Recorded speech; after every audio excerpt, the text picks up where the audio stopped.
अइलू हाथ एतना जरूर करा मनसा मोर पूर करना मैया अइलू हाथ एतना जरूर करा मनसा मोर पूर करना।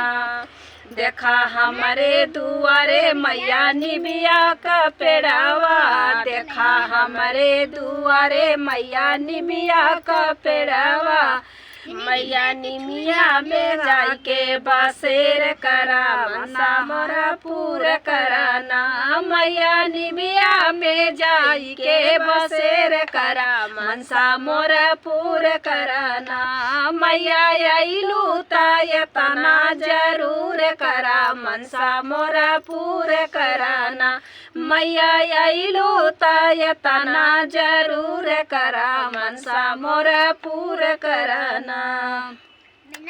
देखा हमारे दुआरे मैया बेली के फुलवा, देखा हमारे दुआरे मैया बेली का फुलवा।